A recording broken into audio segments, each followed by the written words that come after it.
Hi everyone, just want to give a quick breakdown of the trades taken, trades missed and trades lost from this week. This is only going to be on Euro US dollar because it's the main pair that I currently trade. I do occasionally trade the Dow Jones, occasionally trade the gold, and the odd occasion maybe GU, but it's predominantly EU that I stick to. So, my week started on Tuesday. Bank holiday Monday I didn't trade at all. Just didn't feel like it, so took a day off. But this is where I saw price action as of Tuesday. So, this blue box, this is the Asia session, and then the green is part of the London session. Excuse me. So, what I was looking at, I saw this impulsive supply zone created here that broke this bit of structure here. It wicked past this bit of structure here as well, and then what I was seeing was these equal highs creating liquidity, which then did get swept, and then later on, as you can see, it did mitigate the supply zone. Now, I didn't take a trade off this, but this was just a key area that I was looking at as a potential target for this trade down here. Now let's break this one down. Let's have a little bit, let's have a closer look. So what we had going on, we had this liquidity grab here which pushed price down. Okay, we've then created some more liquidity around here. We've had this breaker structure. Okay, we've then swept the low of the Asia session and we've created this bearish order flow, and then as soon as we got a break of these lower highs, this is when I started to look at this zone, this demand zone. Okay, so this demand zone broke this structure. It's I call it a flip, some people call it a change of character, means the same thing. Alright, it just shows that price, instead of going bearish, it's now decided to go bullish. So what I was looking at, we had this demand zone created here. We left some imbalance. That's what this arrow here represents. Okay, we were inducing liquidity into the market, so we had some equal lows just here. Price pulled up. It swept some of this liquidity here, but it didn't sweep all of it. Okay, so we then come back down, and we then created a bit more liquidity along here. So we could have had. Let me just put this here just to visually represent a bit better what I'm talking about. I don't always mark everything because it stands out on the charts to me as I see it, but we've got this bit of liquidity, so we had some reasoning for price to come back down. Okay, now we did have a bearish impulsive movement here. Okay, but the reason I wasn't looking for a short from this is because we've had this change of character. We've still got this supply zone that needs mitigating. Alright, so my target here, I did actually only target this point here. Reason for that is because I did have in the back of my head that if we do tap into this, pull back, get taken out of break even, and then come back up to mitigate this supply zone, I'd rather take profit around here and then let price action show us what it wants to do. So that's why I did that, and it was the first trade of the year for me. And as you can see, that was a 5R return. Okay, and after that I took the rest of the morning off from the chart. So then I came back a little bit later and I looked at the New York Open, and this is where I had a even better trade for New York Open. So again, we've had a flip, change of character, whatever you want to call it. Alright, it's then taken out some of this liquidity.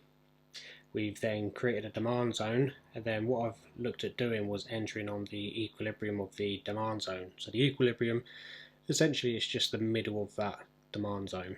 Okay, reason I did that is I wanted to play it a little bit more safer, have the entry with the same size stop loss of 2.5 pips a bit further down, just to give us a bit of breathing space. Okay, but yeah, this trade I had a target of about 10R, I think it was it 10R?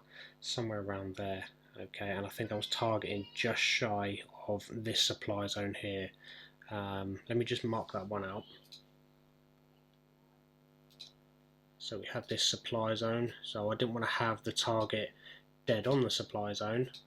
I wanted to give us a little bit of breathing space, so I targeted just shy of there, and as you can see, it then smashed through for TP there. So I don't always have the target right on a POI. I pull it back a little bit, give us a bit of breathing space, so just in case price did come up, didn't give it a full mitigation and then pull back and take us out of break even, I usually set my target just a little bit shy away from the target area. So that was Tuesday. That was the trades I had for Tuesday. After that, I don't really follow the markets. I then take the rest of the day off and reevaluate price action the following day. So let's have a look what we got here. I don't think I took a trade on this day at all. I don't think I did. I think this day I may actually have been out all day. However, I still marked up the price mitigations and stuff like this. So let's have a look at this day just here. So yeah, no, that's right. That was the day I didn't trade at all. So after Asia closes, we've then had a sweep of the highs. We've pulled back. We've swept the low here, a liquidity grab, and then London has opened around here, and it's then created this demand zone. I think the reason I wasn't trading that day is because after we created this demand zone, we did have a tap into it, and I think I may have missed this entry anyway, but we then created this range. Okay, and then after the range was created, we have swept the highs of the range, and then we've created another range around here. So price just wasn't being all that exciting that day, so I just thought I'm gonna have the day off. So I wasn't too keen on price action, and then we had this supply zone here. I have not amended that. That should be supply failed. So yeah, we had that supply failed, and I don't think there was really a trade setup that really met all of my requirements. So I just sat the rest of this day out. So we did have a flip, but we didn't have a POI that really originated from this flip here that met my requirements or met my trading plan. So I wasn't really that interested. I'm not going to force a trade if it's not there. So the following day here, let me just move this to this time frame, because I think this bit here makes a bit more sense on the 5 minute. No, it might be the 15. Yes, it's the 15. Okay, so we've got this collection of candles here. So we've got this bullish movement starting from the bottom of this bearish candle. It's then pushed up, it's wicked, and then we've created these two candles here. So this was a zone of interest that I was interested in, and just recently before recording this whole entire area then gets mitigated, including this. So I did have my eye, and I did have an alert set for majority of the week for this refined supply zone, but it's only just been mitigated. Reason for it: broke structure, left imbalance, and induced liquidity. So we've got all this liquidity around here. Alright, that still needed to be swiped. So that's the bit here, but this is now null and void, okay, because that's been mitigated and price is pushed straight past it. So let's go back to that day and we can recap what price had done.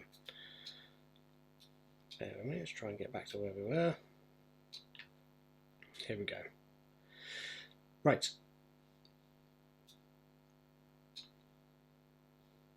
Okay, so this breaker structure here, I think this was on the slightly higher time frame, so I think this is on like the 5 or the 15 minute.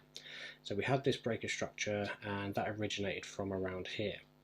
We then had demand fail here, prices pushed below, but what I was looking at is the way that price then flipped after this this demand zone had failed.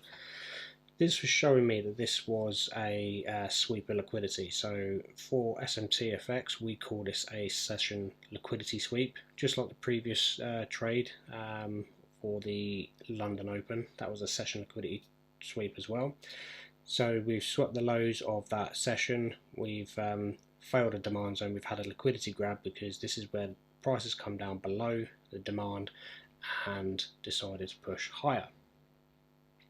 So after we've had this flip, or the change of character, whatever you want to call it, we've created this demand zone. Now, this trade is actually a trade that I missed. and I think as price was, where was price? I think price got to about here, and I had cancelled my order because I just thought it was going to go without us. I think I might have been out and about, or I think I might have gone out of town, and I checked my phone and saw price was, it shot way up here, and I thought, I'm just going to cancel this order because I thought it was just going to go without us. I thought London was just shooting up. However, rest of the community decided to keep their order open, and they managed to get tapped in just here. And as you can see, this trade went on and did really well. Some people in the community, I think, closed it maybe around Asia highs, which if they did, I think they would have scored about 11-10% there. I know Neath, our coach, he was holding, and I think he was looking for a TP around this supply zone that has only just been mitigated. However, that then did eventually come back down and take him out of break even. So there was a few people in the community that took this trade and managed to take some profit from it. Unfortunately, I decided to close it and I missed out, but well done to those. If you're listening to this and you're in a community, then well done for taking that trade. That was a lovely one. Moving on, so what day are we on now? The 6th. I don't think we had a trade this yesterday.